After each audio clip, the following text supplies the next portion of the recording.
Donc, bonsoir à tous. Je vais commencer cette présentation ce soir. Donc, déjà, un grand merci à Kevin d'Investidex pour ce groupe qui est vraiment fabuleux. Enfin, j'ai regardé vraiment en détail, c'est vraiment super. Je trouve que c'est vraiment important d'avoir des communautés comme ça de personnes qui s'entraident. Alors après, il faut faire attention à tout ce qui est bon plan ou pas bon plan. On verra ça un peu dans les détails un peu plus loin. Mais en tout cas, voilà, de toute manière, c'est le seul moyen, il me semble, de vraiment évoluer en termes de connaissances, d'apprentissage et d'entraide, de participer à des groupes comme ça. Donc, c'est vraiment top déjà de me laisser participer à ça pour vous présenter les crypto-monnaies et ensuite le service que nous on propose. Mais de manière générale, que ce soit l'immobilier, que ce soit la bourse, que ce soit les crypto-monnaies, voilà, c'est vraiment la chose qu'il faut faire. Vous êtes vraiment au bon endroit. Participer à des groupes comme ça, donc c'est vraiment top. Il n'y a que comme ça que vous progresserez et au fur et à mesure, vous pourrez juger même des projets, des différentes évolutions, etc., sans vous faire piéger. Donc c'est vraiment l'endroit où il faut être. Donc en tout cas, félicitations à vous. Et voilà, je vais commencer cette présentation. Je vais vous présenter quelques clés pour investir de manière rentable et sûre dans les crypto-monnaies. Donc, on va voir quelques définitions. Je sais qu'il y a des personnes qui connaissent plus ou moins les crypto-monnaies. Donc, en fait, j'ai décidé de ne pas faire une présentation qui rentrera trop dans les détails techniques, puisque voilà, il n'y a pas trop d'intérêt. Puis là, on va aussi parler des pièges, etc. Donc, les points techniques ne sont pas extrêmement importants à ce niveau-là. Donc, je vais commencer directement, si j'arrive à cliquer, voilà, avec, avec moi, voilà, tout simplement. Qui suis-je? Donc, je m'appelle Matt, je vis en Irlande depuis maintenant 10 ans et je suis trader depuis très longtemps. Donc, j'ai 34 ans, voilà, si vous me posez la question. Donc, j'ai commencé le trading, comme vous pouvez voir, quand j'avais environ 16-17 ans, donc ça fait assez longtemps. Et j'en ai fait ensuite mon métier, voilà, je suis rentré dans une banque, en tout cas un coursier, dans le marché d'échange. On traitait énormément de devises. Donc, voilà, ça m'a permis d'avoir des bonnes capacités de trading. Et c'est vrai que je suis intéressé, moi, par tout ce qui est investissement depuis assez longtemps, en fait. Depuis aussi loin que j'arrive à me souvenir qu'on commence voilà, à avoir des notions d'argent à l'adolescence, etc. Je me disais, tiens, mais pourquoi j'achèterais pas un appartement et en fait le mettre en location derrière, puisque ça a l'air intéressant. Pourquoi payer un loyer si je peux être propriétaire et moi me faire payer et voilà, j'ai eu ces notions assez tôt, en fait. Et je me suis intéressé, tout comme vous vous intéressez maintenant aux différents types d'investissements. Mais c'est vrai, voilà, bon, il y a 15, 16, 17 ans, il n'y avait pas tout ça, il n'y avait pas tout ce qu'on trouve aujourd'hui. Mais voilà, c'était une autre époque, c'était différent et voilà, je ne regrette pas. Et c'est pour ça qu'encore une fois, je vous félicite de participer à des groupes comme ça. Voilà, vous faites vraiment partie de l'infime part de la population qui prend part à ce genre d'événements, etc. Donc, je suis passionné voilà, de bourse. Bon, j'en ai fait mon métier, donc c'est assez évident. Immobilier, j'ai acheté pas mal d'immobilier aussi, et puis j'ai repris des entreprises, j'ai créé, j'ai vendu. Bon, voilà, donc je suis dans tout cet écosystème euh, de, de- voilà, qui est lié autour de l'argent, hein, tout simplement. Euh, Maintenant, on va attaquer le cœur du sujet, qui sont les fameuses crypto-monnaies. Donc, on va rester sur des notions quand même de base que je vais vous présenter ici.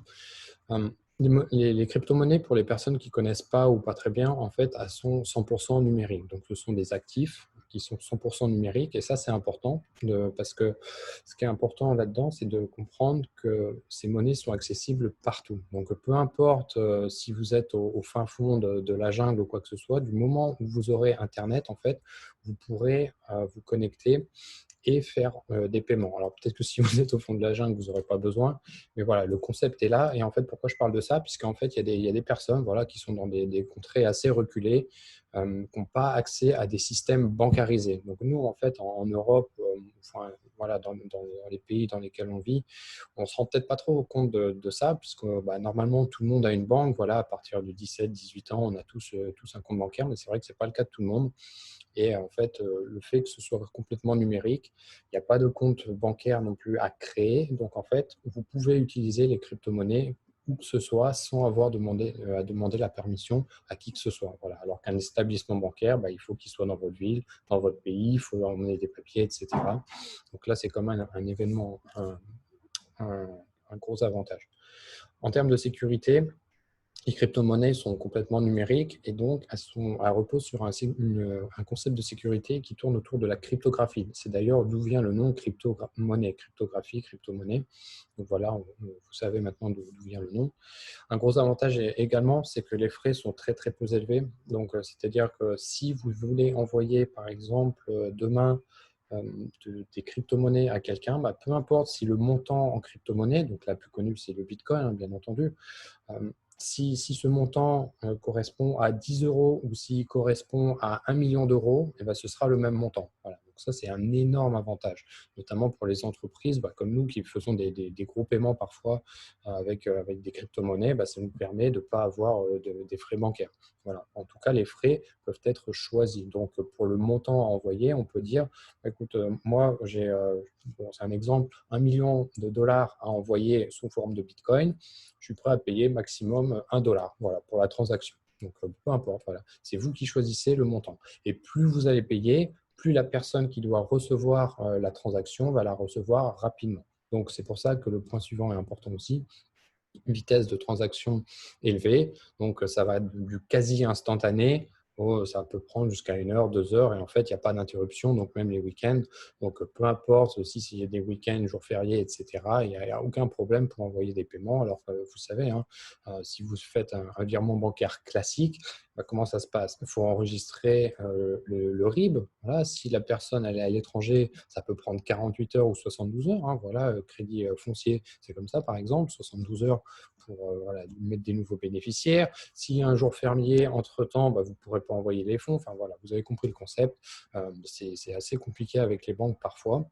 Et c'est vrai qu'avec les crypto-monnaies, on n'a pas tous ces problèmes-là. Donc tout ça, ça repose sur une technologie qu'on appelle la blockchain. Donc tout le monde parle de blockchain, mais en fait, il y a beaucoup de confusion par rapport à ce terme. Donc moi, j'aime bien quand les choses sont simples et claires.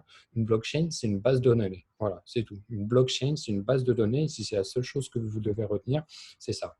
Et une transaction, c'est une donnée. Donc si Matt envoie un Bitcoin à Paul, eh ben voilà, c'est une transaction, c'est une donnée. Et en fait, il faut voir la blockchain comme un espèce de gros tableau Excel et chaque ligne, eh ben, c'est une transaction. C'est machin a envoyé tant de Bitcoin à bidule. Voilà, c'est aussi simple que ça. Alors évidemment, il y a beaucoup plus la complexité de la blockchain est telle que voilà, il y a énormément de sécurité, etc. Enfin bon, voilà, c'est quand même assez complexe à mettre en place et à déployer. Mais le concept de base, c'est ça. Voilà. C'est juste un espèce de grand tableau Excel. Et l'avantage de ce grand tableau Excel, c'est qu'en fait, il est complètement transparent. Donc, n'importe qui peut y avoir accès en tapant la bonne adresse sur Internet. Hein, c'est gratuit. Voilà, ça s'appelle un explorer de blockchain. Vous pouvez y aller et voir toutes les transactions qui ont été effectuées depuis le premier jour sur le Bitcoin et sur toutes les autres crypto-monnaies, puisqu'il n'y a pas que le Bitcoin en crypto-monnaie. Donc, c'est transparent, c'est fiable. Donc, tous les concepts de cryptographie, voilà, c'est complètement fiable. On ne peut pas pirater la blockchain, ou en tout cas, ce serait techniquement possible, mais ça coûterait beaucoup plus cher que en fait, le fait de récupérer de l'argent derrière après avoir piraté. Donc, en gros, ce n'est pas piratable. Et si on entend souvent qu'il y a des bitcoins, etc., qui ont été volés, ce n'est pas à cause de la technologie de la blockchain, c'est à cause de la sécurité des personnes qui utilisent la blockchain. Voilà, c'est comme je ne sais pas moi, une société qui se fait voler des adresses mail. Le problème, ce n'est pas l'adresse mail. Le problème, c'est la sécurité de la société qui a eu une faille à un moment et ils se sont fait voler toutes les données des clients. Voilà. Mais ça n'a rien à voir avec le fait que envoyer un mail ou pas, c'est sécurisé ou pas. Voilà. Et en fait, un énorme avantage aussi de la blockchain et des crypto-monnaies, c'est qu'il n'y a pas d'organe de contrôle central. Donc, en gros, il n'y a pas de banque. Il n'y a pas de banque qui va vous dire vous n'avez pas le droit d'envoyer des bitcoins à un tel. Voilà. Vous faites ce que vous voulez. C'est votre argent, ce sont vos bitcoins, vos crypto-monnaies. Vous pouvez décider de les envoyer ou de ne pas les envoyer. Donc, l'avantage, c'est que vous avez de compte à rendre à personne, peu importe ce que vous voulez faire avec votre argent. L'inconvénient, c'est que si vous vous trompez, vos fonds disparaissent. Voilà, donc il faut faire attention quand même.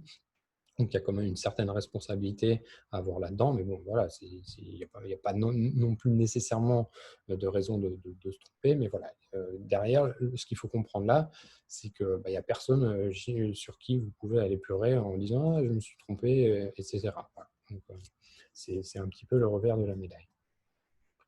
Donc, on a quelques mythes en fait que je vais passer avec vous en revue parce que je trouve que c'est quand même intéressant parce qu'on entend souvent pas mal de trucs au niveau des crypto-monnaies. Donc là, ça peut être intéressant en fait, voilà, de faire la part des choses, voilà, ce qui est vrai, ce qui n'est pas vrai. Donc, la première chose qu'on entend souvent, c'est que, même tout le temps, c'est que les crypto-monnaies, et notamment le Bitcoin, c'est utilisé uniquement pour des activités illégales. Alors, ce qu'il faut savoir, c'est que, bon, déjà, c'est vrai que c'est utilisé pour des activités illégales, mais pas principalement. Alors, je vais vous demander, là, dans les commentaires, à quel montant vous pensez, vous estimez qu'il y a des échanges illégaux de crypto-monnaies, blanchiment d'argent, j'en sais rien, moi, qu'est-ce qu'on peut faire, drogue, prostitution, enfin je ne sais pas ce qui est légal ou pas légal, mais voilà, sur le réseau Bitcoin, avec les crypto-monnaies tous les ans. À votre avis, dans les commentaires, quel pourrait être le montant, en millions hein, bien sûr, en millions de dollars tous les ans? Si quelqu'un a une petite idée, au pif. 10 millions, ouais.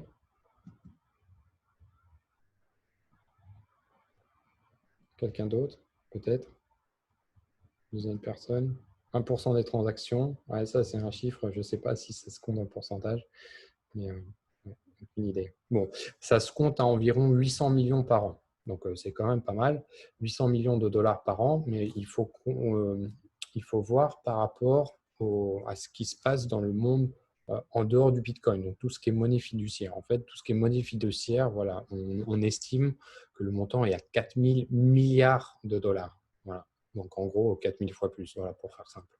Donc, c'est vrai que bon, il y a des activités légales, il y en aura tout le temps. Voilà, les criminels, ils ont toujours un bon moyen voilà, d'essayer de ne pas se faire choper. Mais voilà, c'est quand même pas une majorité. Et on ne se sert pas des crypto-monnaies voilà, que pour faire ça. D'ailleurs, c'est une infime partie. Donc, mythe numéro 2, les crypto-monnaies n'ont aucune utilité, on ne peut même pas acheter quoi que ce soit avec. Alors, bon, ce n'est pas vrai, encore une fois, on a vu l'utilité. Hein. On peut payer rapidement, de manière sécurisée, de manière instantanée, donc il y a une utilité. Après, on ne peut pas acheter quoi que ce soit avec. C'est vrai que de ce côté-là, on ne peut peut-être pas acheter aujourd'hui sa baguette de pain en allant voir le boulanger en lui disant « Ah, je vais vous payer en Bitcoin ». Ça, c'est sûrement pas possible. Mais je vais vous montrer, en fait, il y a maintenant quasiment 20 000 endroits sur Terre où le Bitcoin est accepté. Donc, bon, vous pouvez voir hein, la carte là. C'est vraiment dans les pays développés, hein, surtout. Mais le chiffre a été multiplié par 10 en seulement quelques années. Donc, c'est vrai que ça grandit énormément. Il y a aussi un autre moyen, c'est que vous avez des cartes de ce type-là qui sont des cartes bancaires classiques. Hein, voilà, vous voyez, Visa, ça peut être aussi Mastercard.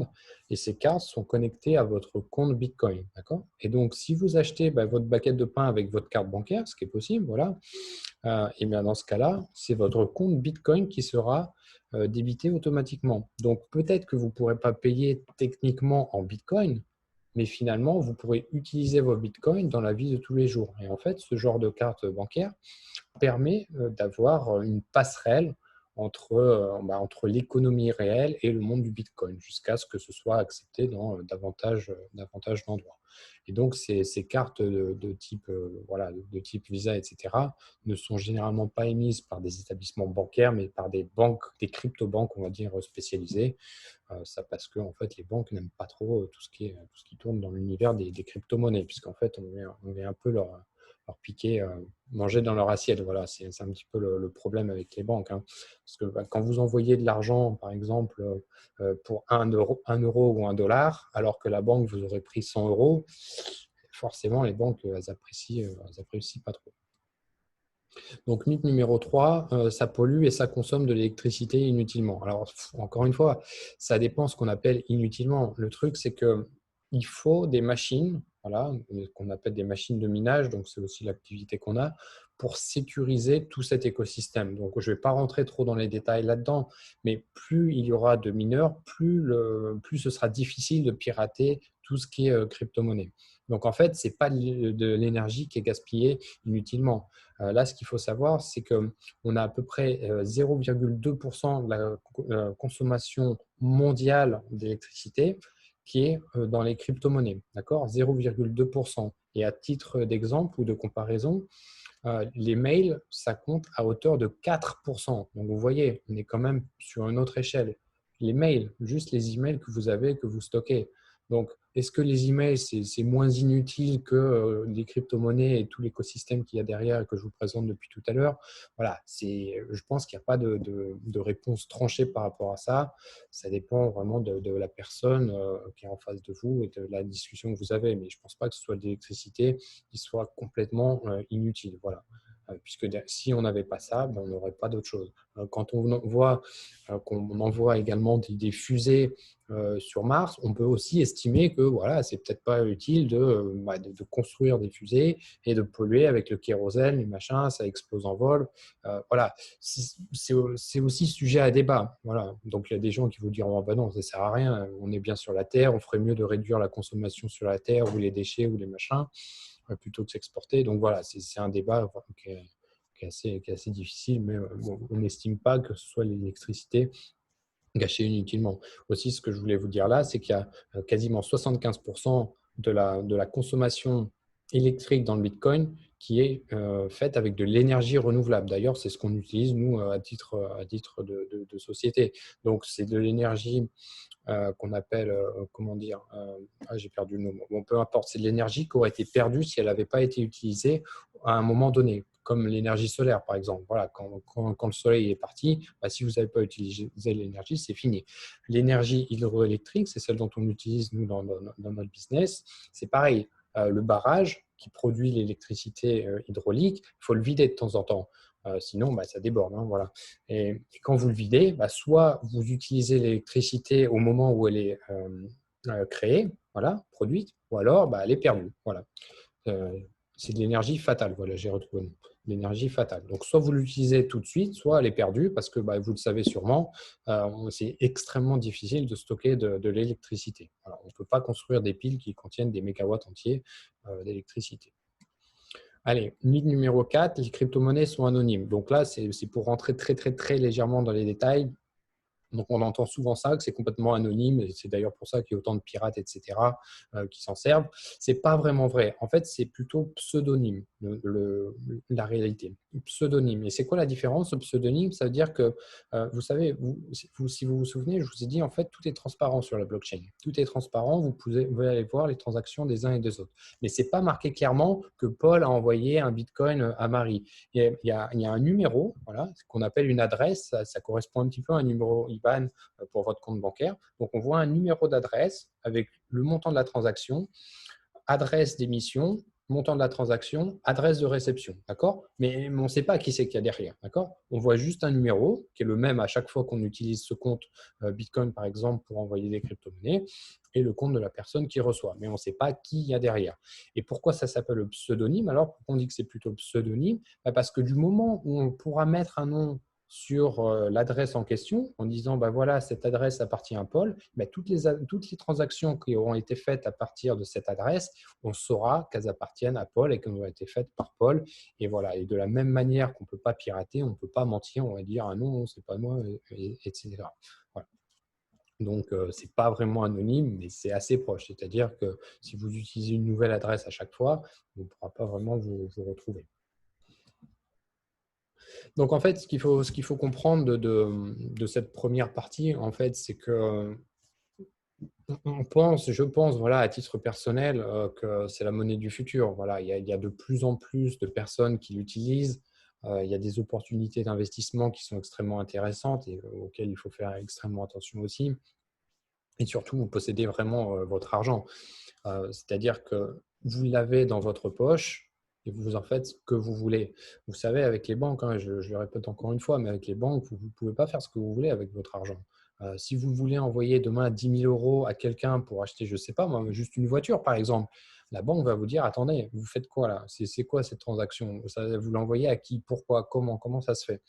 Donc voilà, il faut rendre des comptes tout le temps à tout le monde avec l'argent classique, l'argent fiduciaire, alors qu'avec les crypto-monnaies, bah, voilà, ce n'est pas le cas.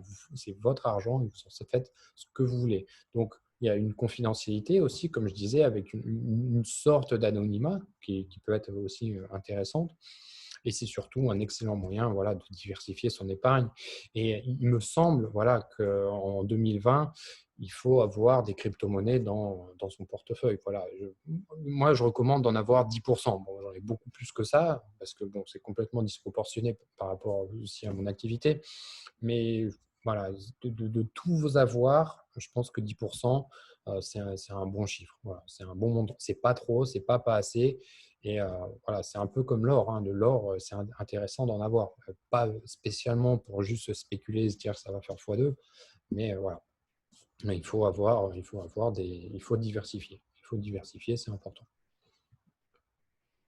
Donc là, je vais vous donner quelques raisons. En fait, bon, je vous en ai donné un petit peu en vrac. Pourquoi le Bitcoin peut atteindre 100 000 euros ou plus d'ici 2025. Donc ça, c'est tiré d'un e-book en fait, que j'ai écrit et qui est disponible sur notre site. Voilà.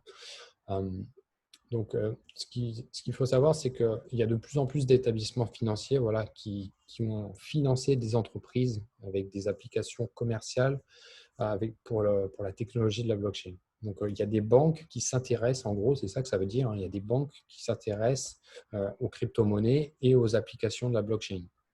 Donc ça, c'est quand même quelque chose de super important. Il y a aussi JP Morgan qui est plus connu, voilà, qui a un desk maintenant dédié au trading de crypto-monnaies, alors qu'avant, il crachait un peu dessus. Bon, à titre personnel, je pense qu'il crachait dessus justement pour pas, voilà, pour pas dire qu'il s'y intéressait. Parce que voilà, les banques sont pas bêtes, hein, attention. Les banques sont pas bêtes. S'il y a de l'argent à prendre, elles vont là où ça sent le flouze, on va dire.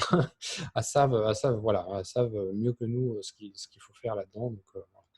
Donc, il y a des fonds de pension aussi qui commencent à inclure le Bitcoin et crypto-monnaie dans leur politique d'investissement. Donc ça peut vraiment, vraiment, vraiment booster le Bitcoin. Et récemment, il y a un premier fonds d'investissement public, voilà, qui a démarré une cotation sur la bourse de Toronto. Donc voilà, ça, c'est des éléments importants. Les institutionnels s'y intéressent. Donc très, très important. Une raison numéro 2, c'est que l'offre de Bitcoin est limitée. Donc, si vous ne connaissez pas trop en fait, les crypto-monnaies, il faut savoir que les crypto-monnaies sont créées au fur et à mesure par les mineurs de Bitcoin. Donc, encore une fois, je ne vais pas rentrer trop dans les détails, mais ce qu'il faut retenir là, c'est qu'il y aura un maximum de 21 millions de Bitcoin. Il n'y en aura pas plus, d'accord ? Il y aura 21 millions de bitcoins qui seront créés, sachant que vous pouvez acheter des parts de bitcoin, hein, 0,001 bitcoin par exemple. Vous n'êtes pas obligé d'acheter un bitcoin qui vaut 10 000. Vous pouvez acheter un millionième de bitcoin par exemple. Voilà. Sachant que donc, sur les 20 millions, 21 millions qui seront créés donc d'ici une centaine d'années, donc bon, on a le temps quand même de voir venir, il y en a déjà à peu près 4 millions, c'est une estimation, qui ont été perdus. Donc, vu qu'il n'y a pas de banque pour réclamer ces bitcoins, bah, admettons que vous avez vos bitcoins sur votre compte bitcoin. Donc, encore une fois, je ne rentre pas trop dans les détails, c'est quoi un compte bitcoin, etc. Si vous avez vos crypto-monnaies là-dessus et que vous décédez, bah, plus personne ne pourra accéder. Voilà. Ou alors, vous avez donné l'accès à quelqu'un et la personne pourra y accéder. Mais en attendant, si vous n'avez pas fait ça, bah, les bitcoins sont perdus puisqu'ils seront, ils seront dans un portefeuille bitcoin dont personne n'aura accès. Donc, ils seront tout simplement plus en circulation et personne ne pourra les avoir. Voilà. Donc, ça réduit encore l'offre et on estime qu'il y a 4 millions de bitcoins qui ont été de cette manière perdus. D'ailleurs, il y a une petite histoire qui est un peu triste pour la personne. C'est qu'au départ, le Bitcoin, bon, ça valait rien du tout. Ça valait 1 centime, 10 centimes, 1 euro, 10 euros. Donc, il y a des personnes qui ont miné des centaines de milliers de Bitcoins. Et cette personne en question, elle a acheté son disque dur parce que ça valait rien, en fait, le Bitcoin, hein. Et puis, il avait oublié qu'il avait ça. Et puis après, il a vu dans les news que le Bitcoin était monté à 1 000 $. Il était là, mais attends, putain, mais j'en ai du Bitcoin. Ah, j'ai jeté mon disque dur. Il a essayé de le retrouver et là, il l'a jamais retrouvé. Donc, et la valeur estimée aujourd'hui, c'est environ 180 millions de dollars par rapport à ce qu'il avait miné au départ. Donc, ouais, bon, ça fout les boules. Alors, raison numéro 4. Alors, il manque la 3. Voilà, je ne sais pas pourquoi. Bon, c'est pas grave. Alors, donc, on parle de la réglementation, en fait, qui est souvent décriée. Et oui, on n'a pas le droit de faire ci, on n'a pas le droit de faire ça, mais ce qu'il faut savoir, c'est que voilà, il y a énormément d'arnaques dans le Bitcoin et en fait, bah, les criminels sont pas punis puisqu'il n'y a pas de réglementation. Donc, vous êtes au courant, voilà, c'est à vos risques et périls finalement, puis bah, si vous vous faites avoir, tant pis pour vous. Donc, c'est pour ça qu'une réglementation croissante, en fait, fera en sorte qu'il y aura de plus en plus d'adoption puisque la réglementation, ça va dans le sens, oui, il y a parfois des restrictions, mais il y a quand même toutes les règles qui ont été créées depuis le départ, toutes les juridictions, etc. C'est pour protéger les investisseurs, c'est pour protéger les épargnants. Donc, oui, il y a des arnaques, etc. Oui, c'est parfois un peu chiant, voilà, avec les banques, les trucs, la loi, etc. Mais bon, finalement, c'est quand même un peu pour vous protéger. C'est un petit peu comme la police, hein. C'est vrai que tout le monde décrit un peu la police, mais à la base, ils sont quand même là pour nous protéger. Donc, merci à eux quand même. Voilà. Donc, il nous semble que avoir une réglementation comme ça plus importante dans les années à venir va permettre l'accroissement de l'adoption. Donc, une autre raison, donc là, c'est plus mon domaine de compétence, c'est tout ce qui est analyse technique. Donc, l'analyse technique, c'est la représentation visuelle des cours graphiques. Voilà, donc là, c'est le Bitcoin avec la grosse hausse. Vous voyez, c'est encore très, très, très, très petit et très compressé. Et on estime, donc là, bon, là c'est de la pure spéculation, mais il y a une règle voilà, ou une théorie voilà, qui s'appelle la théorie des vagues d'Elliott, que vous pourrez retrouver partout sur Internet. Voilà, elle est extrêmement complexe, mais très simple à comprendre, mais extrêmement complexe à mettre en œuvre. Et pour faire simple, en fait, elle vous dit que les prix évoluent en vagues. Donc ça, bon, c'est une évidence. Ça ne monte pas tout droit et ça ne tombe pas tout droit, ça évolue en vagues. Un petit peu voilà, comme un alpinisme qui gravit une montagne et qui a besoin de faire des pauses de temps en temps voilà, pour grimper de plus belle. Donc, c'est exactement la même chose. Et en fait, cette théorie donne des projections sur les prix, que ce soit sur les crypto-monnaies, sur les actifs beaucoup plus classiques.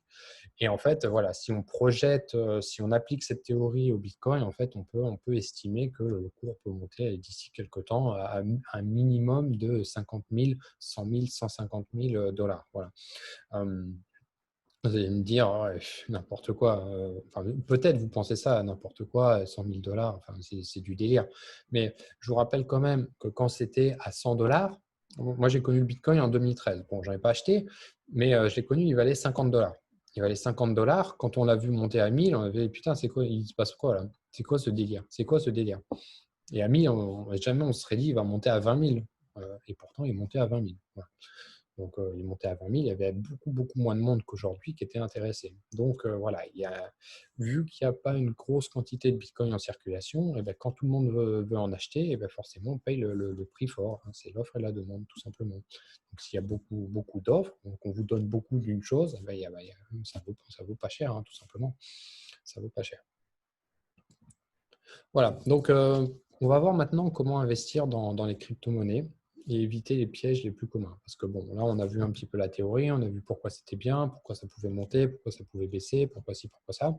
Donc maintenant, on va voir comment investir de manière un petit peu plus concrète. Alors, la première méthode, c'est la méthode qui semble quand même la plus évidente. Voilà, c'est tout simplement d'acheter des bitcoins. Voilà. Ça paraît évident, mais ce n'est pas aussi simple que ça parce que, il y a encore une fois beaucoup d'arnaques. Donc, il y a des personnes qui vendent des bitcoins ou qui vous font croire qu'ils vendent des bitcoins. Donc, vous mettez votre carte bancaire et en fait, vous ne recevez jamais rien. Ou alors, ils vous demandent s'ils vous demandent ça. Donc, là, l'idée de cette conférence ce soir, c'est d'investir de manière sereine, voilà, et sûre. Alors, sûr, on reviendra dessus, mais en tout cas de manière sereine. Donc, il faut faire ces recherches, voilà, il faut faire très attention à ce que vous faites et aller vers des sites qui sont sérieux. Donc, les sites sérieux, vous les retrouverez dans des communautés comme celle-ci où les personnes ont déjà utilisé et peuvent vous dire oui, ok, ça a l'air pas mal et ça, c'est complètement nul. Il y a aussi les avis, hein, voilà, les avis des clients sur les sites. Vous le voyez, voilà, vous le voyez quand il y a des messages, des avis ou les messages, vous voyez que ça a été écrit voilà, par on ne sait pas trop qui, ça sent pas bon. Mais si les messages ont l'air sérieux, c'est sûrement une vraie personne qui a écrit le message. Donc, faites bien vos recherches et faites très attention quand vous achetez tout simplement des bitcoins. Donc, une stratégie la plus simple, voilà, pour les personnes qui veulent investir et qui ne savent pas trop comment faire du trading, hein, c'est tout simplement d'acheter et de conserver. Voilà, buy and hold. Ça, voilà. Buy and hold. Vous achetez des crypto-monnaies par carte bancaire ou par virement, ou il y a même des distributeurs qui existent, hein, voilà, et puis vous gardez pendant 5 ans, 10 ans, et vous revendez beaucoup plus tard. Donc, il faut savoir aussi, c'est qu'il y a énormément de crypto-monnaies qui sont complètement inutiles. J'ai mis 95%, mais c'est peut-être plutôt 99% en fait, voilà, qui sont inutiles, c'est-à-dire elles ne reposent sur rien, elles n'ont aucune valeur ajoutée, elles servent en gros à rien. Voilà. C'est de la pure spéculation. Donc, vous pouvez faire x5, comme vous pouvez aussi tout perdre du jour au lendemain. D'ailleurs, je voyais passer une news ce matin d'une crypto qui est montée à 4000 dollars et qui a perdu 99% de sa valeur en 5 minutes. Putain, en 5 minutes, 99% de la valeur. Voilà, donc bon, le message est clair, hein. Et c'était ce matin, c'était pas il y a 50 ans. Attention, attention, attention. Deuxième méthode, c'est le faire du trading. Donc, le trading, c'est une activité qui est très rentable. Voilà. Le seul problème, c'est qu'il faut être trader. Voilà. Et pourquoi je vous parle de ça? Parce qu'il y a trop de personnes qui veulent se lancer dans le trading sans connaître. Alors, c'est normal hein, quand vous vous lancez, mais sans faire l'effort de vraiment, vraiment, vraiment se former. Et le problème du trading, c'est que même en étant extrêmement bien formé, il y a un aspect psychologique qui fait que la plupart des traders vont perdre derrière. Ils vont paniquer quand ça baisse et vendre, alors que c'est plutôt le moment où il faut acheter. Ils vont être euphoriques quand les cours montent. Alors, je ne veux pas dire qu'il ne faut jamais être euphorique ou il ne faut jamais être paniqué. Mais voilà, si vous n'avez pas une méthode en béton pour investir, là je parle de trading, hein, et bien voilà, c'est pas pour vous. C'est pas pour vous. Et il faut surtout éviter tout ce qui est bot de trading. Alors, il y en a peut-être un ou deux qui sont sérieux, mais voilà, là c'est clair que dans 99% des cas, les bots de trading avec les rendements garantis, voilà, c'est garanti que le rendement, il ne sera pas pour vous. Ou en tout cas, il sera garanti à 1% par jour, par mois, parce que vous voulez. Puis un jour, vite, voilà, vous perdez tout, puisque ça repose principalement soit sur des Ponzi. Je vous laisserai chercher ce que sont les systèmes de Ponzi, ou alors tout simplement sur des robots qui ont été codés par des personnes qui n'ont aucune notion de risque. Et oui, ils gagnent, et puis un jour, ils perdent voilà, 80% ou 90%, et puis c'est fini. Donc, faites attention, très, très, très attention, même sur tout ce qui est trading automatique, etc. Et de manière plus générale, tout ce qui est rendement garanti. Voilà. Si c'est garanti, renseignez-vous comment c'est garanti, au moins, voilà. C'est vraiment le minimum du strict minimum. Donc, faire du trading avec levier, c'est en fait utiliser de l'argent que vous n'avez pas. C'est un petit peu comme emprunter en immobilier. Vous apportez 10 000 euros, vous empruntez 100 000, voilà, vous avez 110 000 euros et vous pouvez gagner de l'argent avec ça. Et le loyer que vous encaissez, c'est sur les 110 000 euros, évidemment. Donc, c'est quand même intéressant et vous pouvez faire la même chose en trading. Mais bon, ça veut aussi dire que si vous perdez 5% et que vous avez emprunté 10 fois le montant, au lieu de 5%, vous allez perdre 10 fois plus. Donc, voilà, faites super attention avec ça. Le trading, encore une fois, c'est un métier, il faut se former, c'est rentable, mais ça peut prendre beaucoup de temps, voire vous pourrez ne jamais être rentable. Voilà, ça dépendra vraiment de vous. Méthode numéro 3, participer à une ICO. Donc, c'est une offre initiale de pièces. Donc, c'est quelque chose qui était super populaire en 2017 et 2018. En fait, c'est participer à un projet crypto. C'est un petit peu comme une offre publique d'investissement. Voilà, une entrée en bourse, IPO. Une entrée en bourse voilà, dans le monde classique, on va dire, une société qui a besoin d'argent pour se développer, elle va émettre des actions, vous pouvez les acheter en bourse, etc. Et il y a un petit concept, enfin il y a un concept qui a été un petit peu adapté par rapport à ça dans les crypto-monnaies, et c'est le fameux ICO. Et le problème de l'ICO, c'est que souvent, les projets sont complètement bidons. Voilà. Et c'est pour ça qu'on se retrouve derrière avec des milliers de crypto-monnaies qui servent absolument à rien. Et donc, vous payez énormément d'argent, voilà, et vous vous dites, ah super, j'ai récupéré 10 000 unités de la crypto, je sais pas, il n'y a qu'à l'appeler bidon, voilà, le projet bidon. Ah, je suis super content. Et le projet bidon, pendant 2 mois, juste après l'introduction, il monte, il monte, il monte, et puis après, il perd tout. Ou alors, il perd tout dès le départ, parce qu'en fait, les gens ils se sont rendus compte que c'était bidon dès le départ. Donc, Et les ICO, il y a des projets extrêmement intéressants, vous pouvez gagner beaucoup d'argent avec ça, mais il faut que le projet soit solide derrière. Et le problème d'avoir un projet solide derrière, c'est qu'il faut une connaissance de ce qu'est un projet solide et ce qu'est un projet pas solide. Mais de toute manière, voilà, c'est comme n'importe quel type d'investissement. Il y a des risques, il faut faire attention, et c'est en connaissant le plus d'informations possible que vous pouvez investir de la meilleure des manières, hein. L'immobilier, si vous connaissez rien, vous avez plus de chances de faire n'importe quoi que de faire une super affaire. Alors peut-être que vous ferez une super affaire et que ça sera un coup de bol, hein, attention. Mais voilà, sur le long terme, la chance, ça n'a jamais payé, hein. Comme en trading, hein. C'est pas parce que vous démarrez le trading, que vous faites 5 ou 10 opérations à la suite gagnantes que vous allez gagner la 11e, hein. D'ailleurs, c'est là qu'on voit le bon trader du moins bon trader. C'est que sur la 11e opération, le trader, il va perdre un petit peu, alors que celui qui a fait n'importe quoi, il a peut-être gagné 10 fois de suite. Et quand il perd, il fume son compte. Donc, voilà. Attention. Quatrième méthode, le staking. Donc, le staking, en fait, c'est le fait de recevoir des intérêts contre la détention d'une crypto-monnaie. Donc, bon, ça, c'est vraiment le truc le plus simple. Vous achetez une crypto-monnaie et vous ne faites rien du tout avec. Voilà. Et ça rapporte 5 à 10% par an pour les projets les plus sérieux. Après, il y a plein de projets qui sont un petit peu bidons encore et qui promettent des rendements de 30, 50, 100%, mais à rien faire, hein. Attention, il n'y a rien à faire. C'est ça un petit peu le problème. Avoir 30, 50, 100% dans l'année, pourquoi pas, mais voilà, à rien faire du tout, ça paraît un peu compliqué. Enfin, c'est-à-dire que personne ne fait rien. C'est pas comme le minage. Le minage, faut miner, il faut acheter des machines. Enfin, c'est compliqué quand même.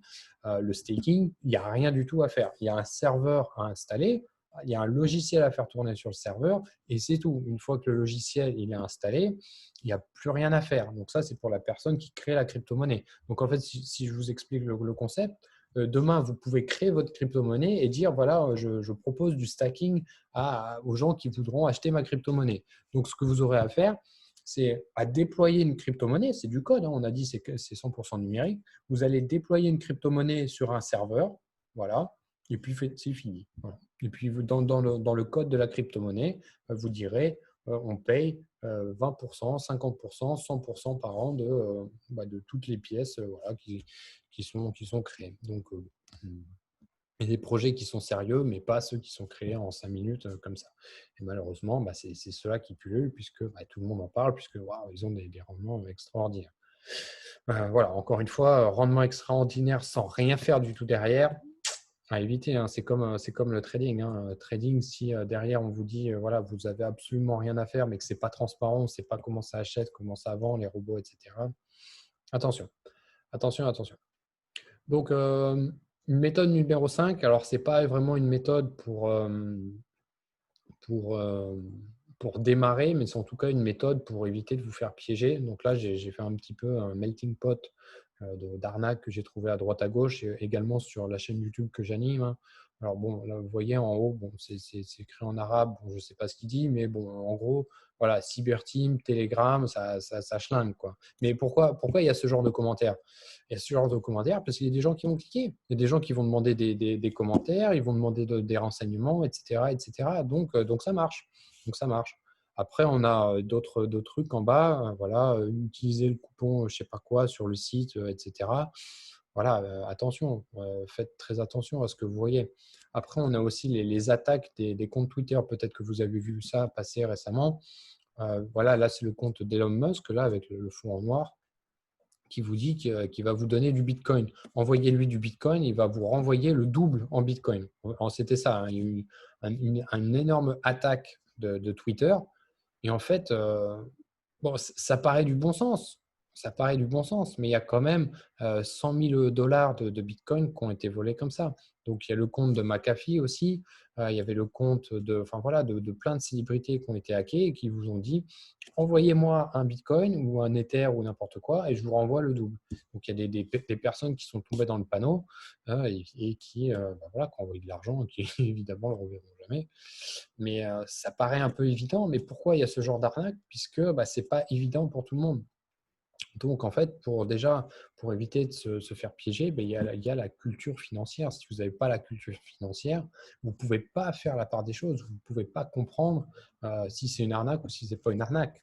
Voilà, tout simplement. Là aussi, je parlais des bots, vous pouvez le voir hein, dans le coin en bas à droite, là, à gauche. Voilà.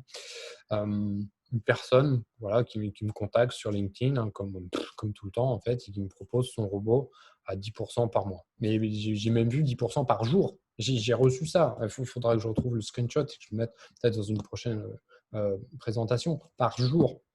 Et il y a des gens qui tombent là-dedans. Enfin, je sais pas. Bon, bref, en tout cas, voilà, si ça sent pas bon, ou si vous avez un doute, voilà, vous avez cette communauté justement pour poser des questions et demander si c'est bizarre ou pas. Alors, je remets ici l'écran d'accueil et j'ai encadré le mot sûr, parce qu'en fait, il n'y a jamais rien qui est sûr. Voilà. Il n'y a jamais rien qui est sûr. Quand vous investissez, il y a toujours une notion de risque. Vous investissez dans l'immobilier, vous pouvez dire ça, c'est le truc le plus sûr au monde. Peut-être, c'est peut-être le truc le plus sûr au monde, l'immobilier, mais il reste quand même un risque. C'est pour ça qu'il n'y a jamais de choses complètement sûres et 100% certaines. Et c'est pour ça que je veux insister d'autant plus ce soir-là avec vous pour que vous fassiez très attention à qui vous présente quoi, ce que vous entendez à droite, à gauche. Il y a des projets sérieux, il y en a beaucoup, beaucoup, mais il y a aussi beaucoup de projets pas sérieux. Et quoi qu'il en soit, il y a toujours des risques, même dans le service qu'on a nous. Et c'est pour ça qu'il faut faire super attention. Voilà. Donc nous, ce qu'on fait en fait, c'est la méthode numéro 6, c'est le minage de crypto-monnaie. Donc le minage de crypto-monnaie, vous en avez peut-être déjà entendu parler. Ça consiste à valider les transactions, le minage de crypto-monnaie. Donc, si vous vous souvenez ce que je racontais en début d'intervention, ce que je disais, c'est qu'il n'y a pas de banque dans le milieu des crypto-monnaies. Donc, si je veux vous envoyer un Bitcoin tout à l'heure, là, ou maintenant, comment ça va se passer vu qu'il n'y a pas de banque? Parce que normalement, la banque, elle va vérifier que j'ai bien l'argent sur mon compte. La banque, elle va vérifier que je n'essaye pas d'envoyer, si j'ai 100 euros par exemple sur mon compte, que je n'essaye pas d'envoyer 100 euros à la même seconde à 5 personnes. Voilà, ce serait possible techniquement, puisque les comptes bancaires, hein, c'est que des chiffres. Hein, voilà, c'est du numérique également. Donc, normalement, c'est la banque qui fait ce travail et qui prend une commission pour ça. D'accord? Bon, ça, vous le savez. Hein. Donc, si le virement est bancaire et gratuit, ils vous vendent des cartes derrière, des cartes de crédit à je ne sais pas combien par an. Donc, voilà, c'est jamais vraiment gratuit une transaction bancaire. Donc, dans les bitcoins, il n'y a pas de banque. Ok, donc ça, vous l'avez compris. Donc, comment ça se passe? Si je veux vous envoyer un bitcoin, en fait, la transaction va passer par un réseau d'ordinateurs qui va vérifier la transaction. Les ordinateurs, les réseaux d'ordinateurs sont complètement neutres. Voilà, ils n'ont aucune intention de tricher et ils n'ont aucun avantage à tricher. Et en fait, c'est ce concept qui va faire que la transaction, avant d'arriver chez Paul, voilà, enfin, j'envoie l'argent à Paul, avant d'arriver là-bas, la transaction va être vérifiée par une machine, par un ordinateur. Et c'est ça qu'on appelle le minage de crypto-monnaie. Donc, la transaction va être validée, elle va être sécurisée. Donc, comme ça, on ne peut pas tricher, on ne peut pas essayer de gruger un peu le système en disant hop, j'envoie 3 bitcoins à la même microseconde à 10 personnes différentes. Ce ne sera pas possible, ce sera vu. Le réseau d'ordinateurs de minage verra ça et rejettera les transactions. D'accord? Et une fois que ça c'est fait, et c'est ça qu'on appelle le minage de crypto-monnaie, et une fois que c'est fait, la transaction, elle est enregistrée. Elle est enregistrée dans quoi? Dans la blockchain. Voilà. Dans la blockchain. Et donc, il y a une ligne qui dit que j'ai bien fait ma transaction de 1 bitcoin vers la personne Intel. Et pour avoir effectué cette vérification de transaction, la validation, donc c'est un service que les mineurs de crypto-monnaie offrent au réseau, aux personnes qui s'échangent des crypto-monnaies. Pour avoir fait ce genre de service, les mineurs sont payés une commission. Voilà, une petite commission. Et quand je disais tout à l'heure, en fait, que vous pouvez choisir les frais de transaction que vous associez à une transaction, c'est exactement ça. Si vous mettez $1, c'est $1 qui reviendra aux mineurs de crypto-monnaie. Sachant que il y a des milliers, des milliers, des milliers et des milliers de transactions tous les jours. Et tout le monde ne met pas $1 ou le minimum. Et donc, en fait, ce qui se passe, c'est qu'il y a des millions de dollars de transactions qui sont échangées et qui reviennent dans les poches des mineurs de crypto-monnaie. Voilà. Et donc, ça, c'est une activité que nous, on a développée et que je vais vous présenter. Alors, je bois un petit coup.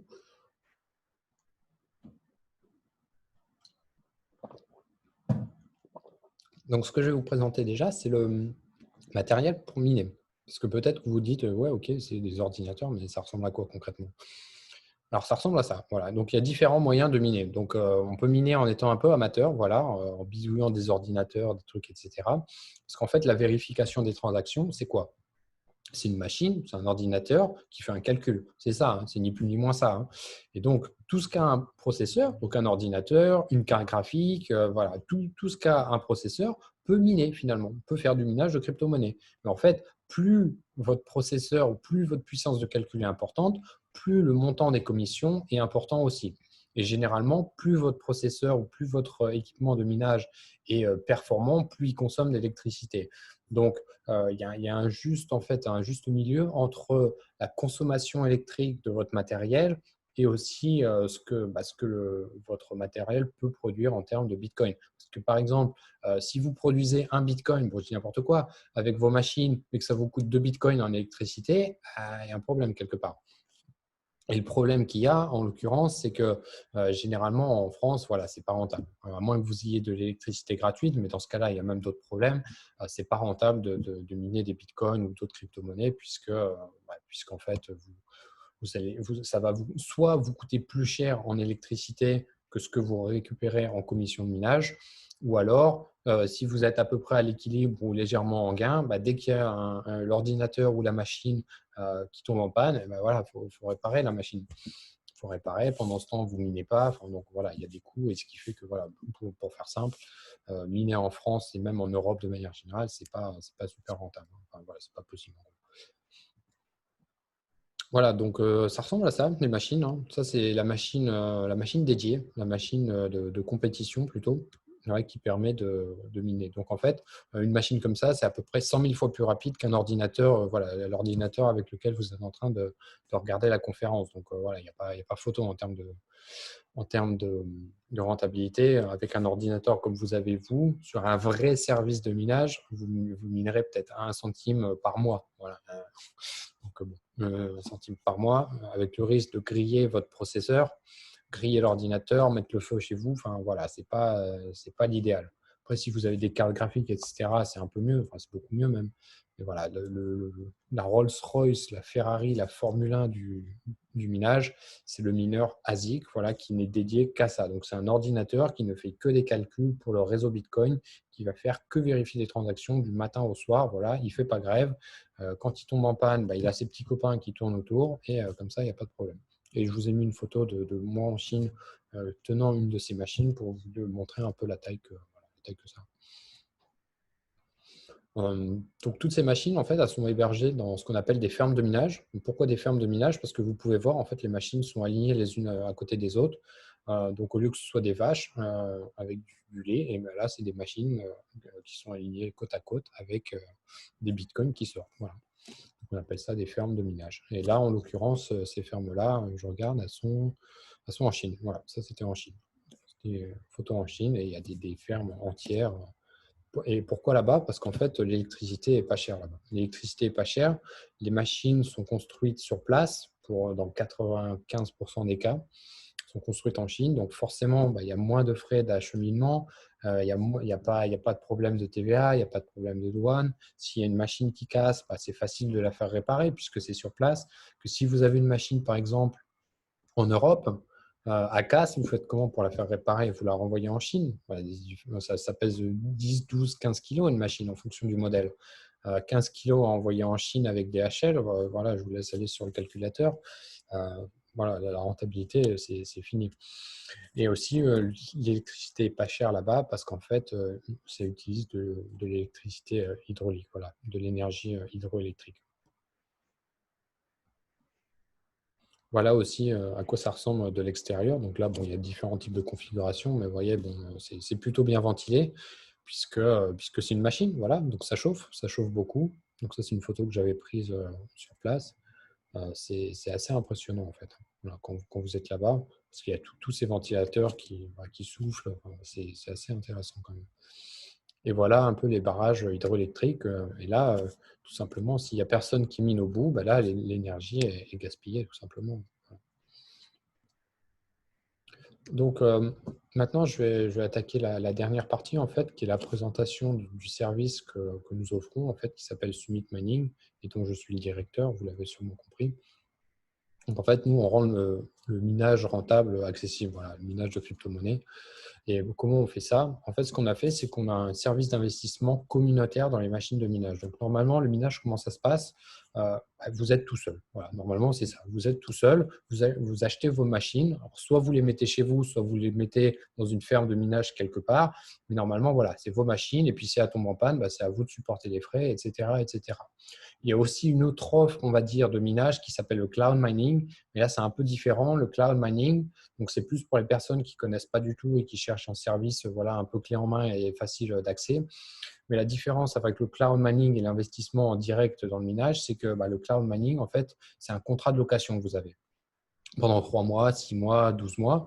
Et donc, vous payez par exemple 5 000 $ pour pouvoir miner avec une certaine puissance de calcul pendant 6 mois. Et à la fin du contrat, il n'y a rien qui vous appartient. Alors que si vous minez tout seul chez vous, au moins au bout de 6 mois, même si votre machine n'est peut-être pas encore complètement remboursée, vous pouvez miner encore 6 mois de plus ou un an de plus, etc., jusqu'à ce qu'elle soit complètement morte, sachant qu'on peut quand même la remplacer, etc. Et nous, en fait, ce qu'on a fait, c'est qu'on a créé un service d'investissement communautaire. Donc, quand vous nous rejoignez, ce n'est pas vous qui détenez une machine en particulier ou 2 machines ou 10 machines. En fait, vous détenez des parts dans le parc de minage que nous gérons. Donc, à la base, c'est un service que j'avais offert juste à un ami. Donc, ça, c'était il y a 1 an et demi. Une personne, voilà, un de mes proches qui m'avait dit, voilà, ça a l'air pas mal ton histoire de minage. Là, j'y comprends rien du tout, par contre. Si je te donne 2 000 €, est-ce que tu peux m'acheter des machines et tu les gères pour moi? Et donc, je lui ai dit oui. Et voilà, ça s'est un petit peu multiplié suite à ça. Je me suis dit, pourquoi pas offrir ce service, entre guillemets, à d'autres personnes. Et en fait, ce qu'on a fait petit à petit, alors c'est pas venu du jour au lendemain, mais ce qu'on a fait, c'est qu'on a dit, on va mutualiser toutes les machines. Parce qu'en fait, le problème qu'il y avait, c'est mon ami, là, justement, à un moment, il avait des pannes avec ses machines. Et vu qu'il avait des problèmes avec ses machines, c'était à lui de payer les frais. Ce n'était pas à moi de payer les frais pour ses machines.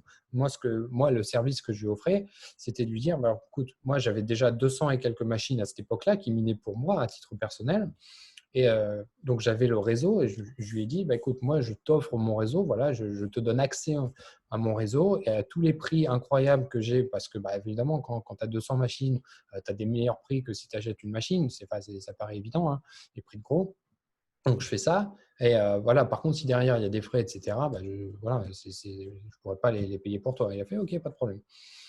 Et donc, voilà, au fur et à mesure, il avait des problèmes avec certaines machines, alors qu'il y a d'autres personnes qui avaient exactement les mêmes machines qui n'avaient pas de problème. Et donc, ça posait un petit peu des problèmes, hein. Voilà, tout simplement, ça posait des problèmes parmi les clients, puisque pour le même montant investi ou pour les mêmes machines achetées, il y en a qui avaient des problèmes et il y en a qui n'avaient pas de problème. Donc, c'était un petit peu basé sur la chance.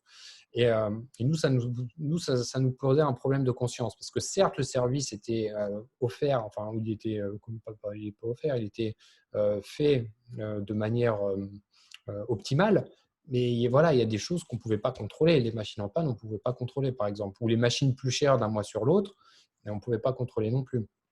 Donc, on s'est dit, en fait, le seul moyen, ce serait de rassembler toutes les machines de tout le monde. Et comme ça, le jour où il y a une machine qui tombe en panne, ce n'est pas grave, puisqu'il y a les machines de toutes les autres personnes qui tourneront. Et dans ce cas-là, on va mutualiser comme ça. Et puis, comme ça, il n'y aura plus de problème. Et il y aura plus aussi une personne qui se retrouve à acheter une machine plus chère que la personne d'avant, le mois d'avant. Parce que le prix des machines évolue très vite, à la hausse comme à la baisse. Et donc, on peut se retrouver avec une machine à Bitcoin qui vaut 1 000 € et le mois d'après, elle vaut 1 300 par exemple. Et donc, si tu es rentré le mois d'avant, c'est cool pour toi. Et puis, si tu n'es pas rentré au bon moment, entre guillemets, voilà, tu perds de l'argent, hein, tout simplement. Et donc, en mutualisant tout ça, en fait, on a complètement enlevé ces problèmes. Et dorénavant, on a plus de 300, on a quasiment 350 personnes, voilà, qui nous suivent, qui nous ont rejoints. Donc, on en commence à être un réseau important. On a évidemment énormément décuplé le nombre de machines, hein. Donc, au départ, il n'y avait que moi avec mes 200 petites machines, ce qui était déjà un nombre intéressant. Mais c'est vrai que maintenant, ça commence à prendre voilà, un peu plus d'ampleur. Et c'est vrai que grâce à ça, quand on fait des commandes groupées, parce qu'on fait des commandes groupées une fois par mois, c'est quand même beaucoup plus intéressant, puisque quand on dit à un fournisseur, voilà, on veut acheter 200 000 euros de machine, forcément, il a tendance à vouloir nous faire une petite remise. Sinon, on va chez l'autre fournisseur et lui, il est content de nous faire une remise. Donc, ça permet de tirer les prix à la baisse, plus que si vous êtes tout seul et que vous dites au site web qui vous vend la machine, ouais, je pourrais avoir un discount là-dessus. Voilà. Enfin, vous avez compris le concept. Donc en fait, ce qu'on fait, c'est que bon, j'ai un petit peu expliqué déjà, c'est qu'on fournit un service de gestion de A à Z. Donc vous n'avez pas nécessairement besoin d'avoir des connaissances. Après, bon, si vous en avez, c'est mieux. Comme ça, on peut avoir des discussions plus profondes, plus approfondies, etc. Mais voilà, on s'occupe de tout. On s'occupe de tout, de A à Z. Donc vous rentrez, sachant que le minimum pour investir, c'est 2 000 euros et qu'on n'a pas de rendement garanti. Donc encore une fois, nous, on fait de notre mieux puisqu'on se rémunère sur le montant net que vous minez. Voilà, enfin qui est miné en tout cas par le parc de minage, et on se rémunère à hauteur de 15%. Voilà, 15%. Et donc, si on fait des mauvais résultats parce qu'on a mal choisi les machines ou parce que tout simplement le marché baisse, voilà, on est moins payé. Donc, nous, on est incité, en plus évidemment de vouloir offrir un bon service, on est quand même incité à offrir un rendement le plus haut possible. Contrairement aussi à d'autres services de minage ou d'autres services même dans la vie de tous les jours qui, eux, prennent leur commission. Et puis voilà, si ça marche pour vous, c'est cool. Et puis si ça ne marche pas, tant pis pour vous, quoi. C'est souvent comme ça, hein. Faut pas se leurrer. Donc nous, en fait, voilà, encore une fois, quand j'ai lancé le service, c'était pas pour me dire, ah putain, je vais me faire du fric sur le dos de mon pote. C'était pas ça l'idée. L'idée, c'était, ok, je t'aide. Et puis finalement, à force d'aider une personne, deux personnes, trois personnes, quatre personnes, je me dis, mais en fait, pourquoi pas faire ça? Prendre une commission sur ce qu'on génère, puisque finalement, en plus, on générait des gros montants à l'époque. Pourquoi pas prendre une commission là-dessus, une commission de gestion, voilà, des frais de gestion tout simplement, et, faire un service, un service tout simplement pour les personnes qui souhaitent diversifier leurs investissements ou qui souhaitent se lancer dans les crypto-monnaies et qui connaissent rien. Parce qu'avec la connaissance que j'ai en termes de crypto-monnaies, parce que je commençais à connaître déjà à l'époque, et surtout mon background de trader, voilà, j'avais déjà 15 ou 14, 15, 16 ans de trading à cette époque-là, voilà, je me suis dit, waouh, j'ai quand même des connaissances en fait que je peux apporter, et j'étais trader pro, voilà, donc je ne suis pas en train de raconter des cracks comme certains qui deviennent traders du jour au lendemain, voilà, sur YouTube, etc.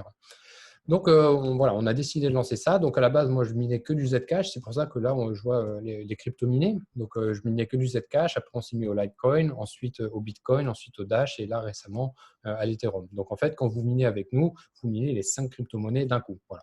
Sachant que vous pouvez avoir l'option à la fin du mois de recevoir les paiements uniquement en Bitcoin, voilà, si vous voulez miner que du Bitcoin. Mais on ne mine pas que du Bitcoin, en fait, parce que le Bitcoin, ce n'est pas la crypto-monnaie la plus rentable, tout simplement. Et c'est d'ailleurs pour ça que moi, à titre personnel, j'ai jamais miné de Bitcoin. Voilà. J'ai même d'ailleurs jamais acheté de Bitcoin à titre personnel, puisque c'est pas la crypto-monnaie qui me semble la plus prometteuse en termes de retour sur investissement. Alors la technologie est super, mais voilà, je minais du Zcash, ensuite du Litecoin, et puis on a eu une demande au fur et à mesure de miner du Bitcoin, donc on s'est mis à miner du Bitcoin. Mais le fait est que voilà, ça permet de diversifier tous ces types d'investissements et pas de se dire voilà, on mine que ça ou que ça ou que ça. Donc s'il y a une crypto qui baisse et qu'il y en a une autre qui monte, au moins on n'est pas dépendant d'une seule crypto-monnaie. Mais on sait, voilà, on le sait que les crypto-monnaies évoluent globalement de manière générale. Mais si vous prenez l'exemple du Zcash récemment, là, avant le mois de septembre, il a fait x3, x4 ou x5, alors que Bitcoin n'est pas monté autant. Voilà, c'est juste un exemple. Donc, les crypto-monnaies sont corrélées, mais n'évoluent pas exactement de la même manière. Donc, ça permet de diversifier le risque. Donc, en parlant de risque, justement, on a trois types de risques, voilà, puisque comme je vous disais, il n'y a rien qui est sûr, il n'y a rien qui est garanti. Donc, le premier risque, c'est le risque matériel, puisque les machines peuvent tomber en panne, voilà, elles peuvent être cassées, voilà, donc, nous, ce qu'on fait, c'est que comme tout est mutualisé, on les répare, on les fait revenir et la facture est partagée avec tout le monde, sachant qu'en fait, on a des super deals, puisque comme on achète beaucoup de machines, en fait, souvent, les réparations sont gratuites, voilà, donc les personnes qui sont déjà clientes voient qu'il n'y a pas beaucoup de frais de maintenance. En fait, c'est pour cette raison. Voilà, souvent, on nous offre la maintenance. Voilà.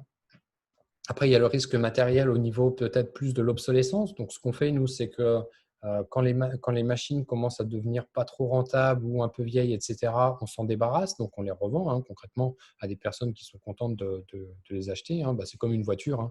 Il y a toujours quelqu'un qui est content de racheter votre vieille voiture. Toujours, toujours. Bon, à moins que ce soit un oignon quand même. Mais voilà, voilà, vous avez compris le concept. Donc voilà, on revend au fur et à mesure les machines et avec l'argent qu'on récupère, on rachète encore plus de machines. Donc ça tourne comme ça, tout simplement. Ensuite, il y a le risque géopolitique, puisque nous, nos machines sont en Chine et en Russie pour le moment, sachant qu'on cherche à ouvrir d'autres sites, justement, pour réduire ce risque, tout simplement. Et on est, alors je ne me souviens plus, sur 9 sites, 8 ou 9 sites maintenant. Je devrais le savoir, puisque j'en ai parlé il y a à peine 3 jours. Donc, bon, bref, il y a à peu près 10 sites sur lesquels on a nos machines de minage. Voilà. Comme ça, s'il y a un problème sur un site, on a toujours des machines qui tournent ailleurs.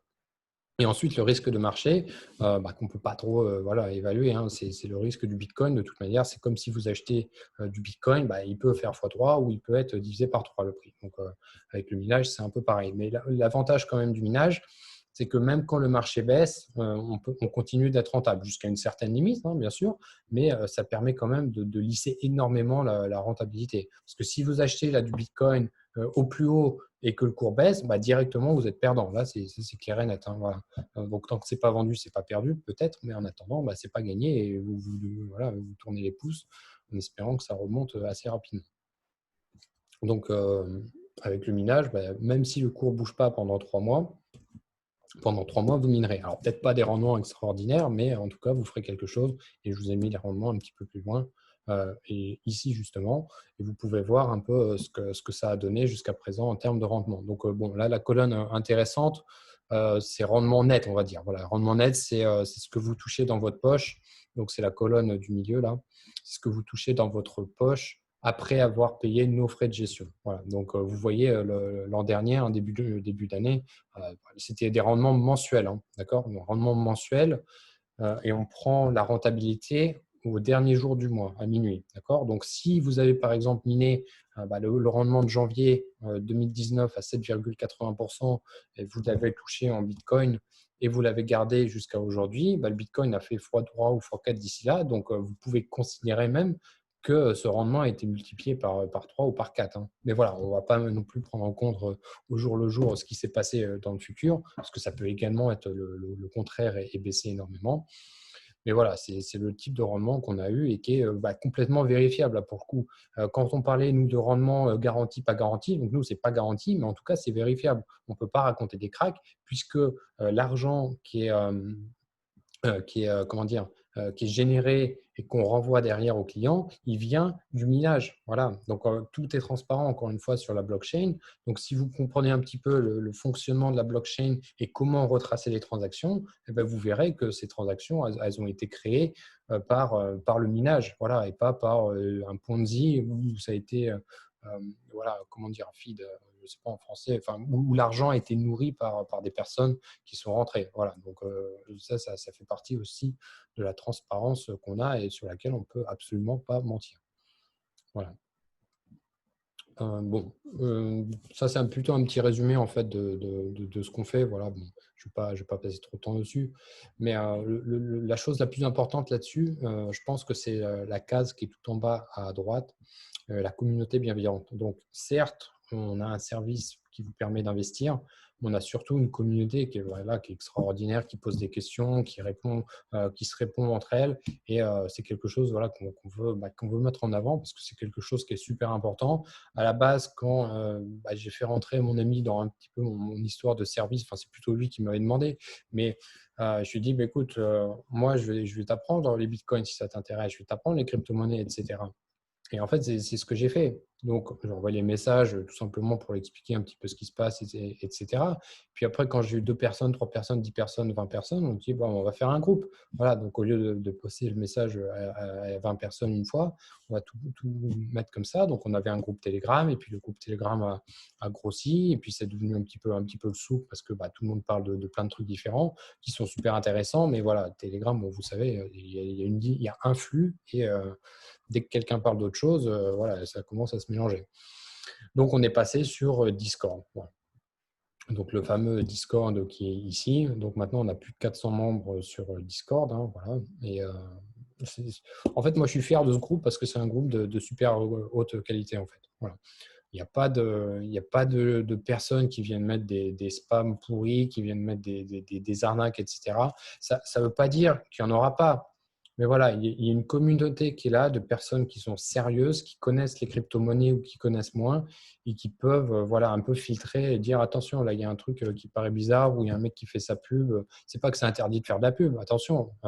Mais voilà, nous, on filtre, on n'a pas envie que les gens tombent sur des projets, des scams, etc. Donc, voilà, on fait attention et donc on vous invite d'ailleurs à rejoindre notre groupe si c'est quelque chose qui vous intéresse.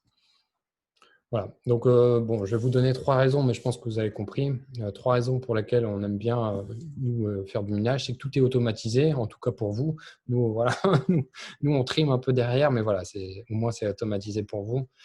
Des rendements importants, vous les avez vus et payés régulièrement. Donc, nous, on fait les paiements tous les 5 du mois en crypto-monnaie. Voilà, donc ça, il n'y a pas de surprise. Voilà, c'est réglé comme une horloge et comme ça, il n'y a pas de problème. Et surtout, vous participez au futur de la monnaie. Donc, parler de Bitcoin autour de vous, qui connaît le Bitcoin autour de vous? Personne. Voilà. Alors, si, peut-être les personnes avec qui vous traînez, mais voilà, si vous demandez à des passants dans la rue s'ils connaissent le Bitcoin, ou même pire, s'ils en ont déjà acheté, vous allez vous sentir seul. Donc, on est à l'aube de quelque chose. Alors, peut-être que le Bitcoin, il est à 10 000, peut-être, mais voilà, il peut monter à 100 000, 1 million. Je ne dis pas qu'il va le faire, j'en sais rien. Mais voilà, il a ce potentiel. Et ce qui est certain, c'est qu'on est aux prémices en fait, d'une nouvelle monnaie, d'un nouveau paradigme. Et je pense que c'est dommage de le rater. Ça ne veut pas dire qu'il faut nous rejoindre absolument. Mais voilà, il faut s'intéresser aux crypto-monnaies et il faut en mettre dans son portefeuille, comme je disais en fait en début d'intervention. Bon, lui, c'est Eric, voilà, notre copain Rick, qui dit qu'en fait, le Bitcoin fera aux banques ce que le courrier électronique a fait au secteur postal. Personne s'y attendait, c'était ah oui, non, courrier électronique, machin. Enfin bon, voilà, je ne vous refais pas l'histoire, vous voyez de quoi je veux parler. Donc, je vais terminer cette présentation avec quelques photos, voilà, en Chine, faire un peu de muscu avec des machines, avec énorme commande, voilà, aligné. Bon, ça, c'est une photo que j'ai trouvée sur Internet, voilà, que j'ai trouvé pas mal. Ce n'est pas une photo que j'ai prise. Mais voilà, c'est des fermes de minage. Voilà. Incroyable. Donc ça, je vous l'avais montré tout à l'heure en plus petit. Et en fait, ce qu'on a décidé de faire avec Kevin, c'est de vous offrir, voilà, si vous voulez nous rejoindre, voilà, vous nous le dites, on va vous offrir 33% en moins pendant 6 mois sur les frais de gestion. Donc, au lieu qu'ils soient à 15%, ils seront à 10%.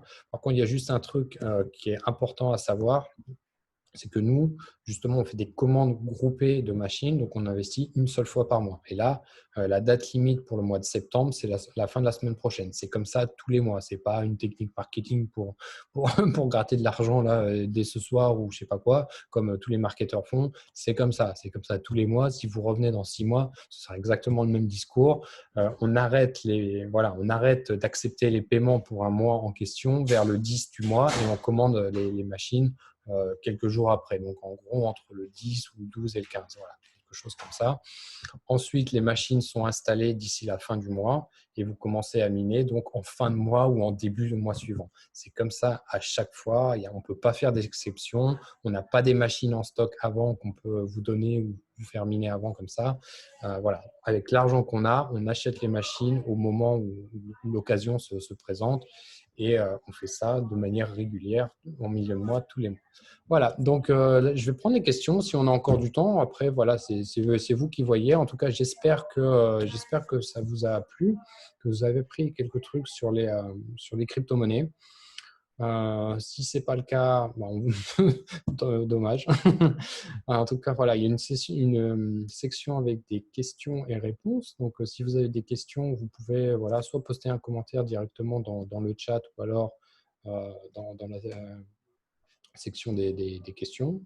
Vous me dites, je peux répondre. Et puis, sinon, s'il n'y a pas de questions, on passera, voilà, on arrêtera la conférence et puis on mettra le replay en disponible.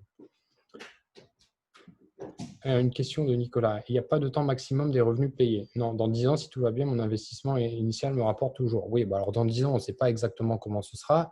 En fait, bon, l'idée, c'est de se dire, voilà, si le cours explose énormément, en fait, idéalement, ce serait bien de revendre toutes les machines de minage un jour et que tout le monde empoche la différence de prix entre le prix où on a acheté les machines et le prix de vente, parce que le prix des machines peut augmenter. D'ailleurs, il augmente. Des machines qu'on est en train d'acheter ce mois-ci valent plus cher que le mois dernier. Donc voilà.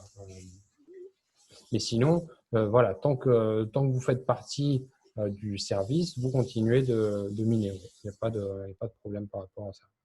Il n'y a pas de problème, vous pouvez sortir quand vous voulez. Alors, ce n'est pas quelque chose qu'on recommande, hein, mais voilà, vous pouvez sortir de la même manière que plus personne ne peut rentrer pendant plusieurs mois. On ne va pas se dire, merde, comment on fait pour survivre, pour miner. Voilà, c'est un service légitime, donc il n'y a aucun problème. Peut-être une autre. On vous paye comment?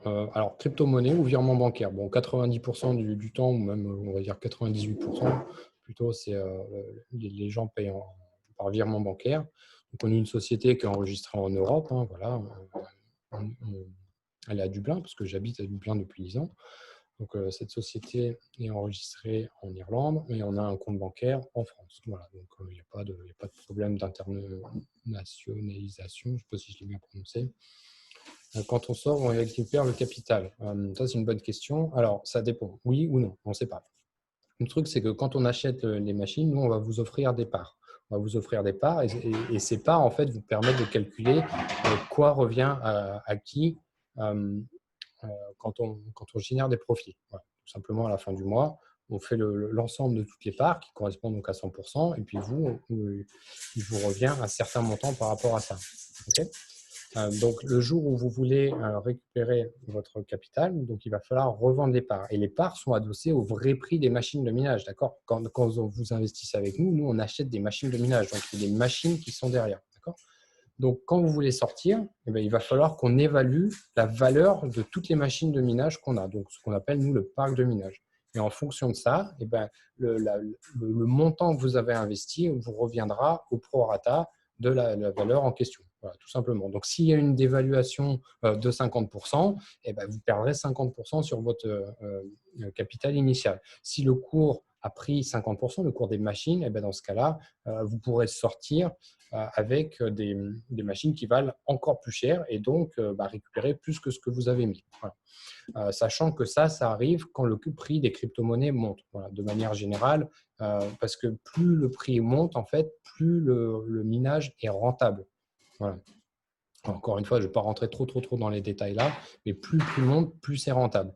Et plus c'est rentable, plus les gens veulent acheter des machines pour justement faire du minage. Et dans ce cas-là, les prix explosent. Hein, voilà, tout simplement. Tout simplement.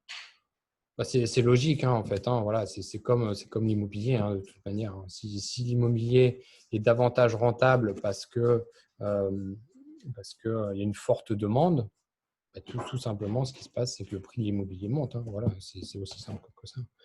Donc là, c'est la même chose. Voilà. Est-ce que j'ai répondu à la question?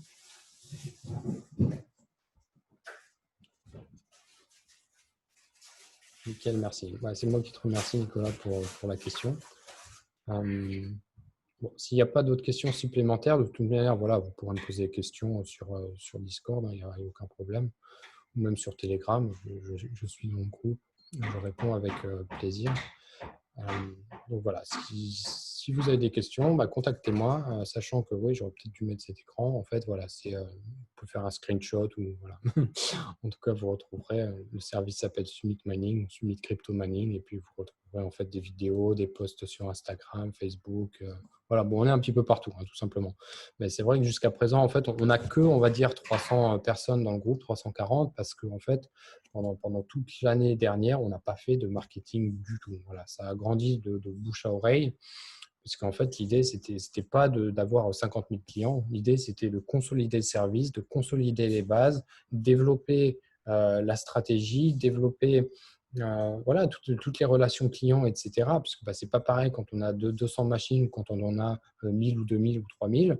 Donc, c'était de faire ça. Et maintenant, voilà, maintenant qu'on a un peu plus d'expérience et que tout est bien ficelé, voilà, maintenant, on commence à être un peu plus sur les réseaux sociaux, etc., à faire des vidéos, enfin, bon, tout ce qui va avec.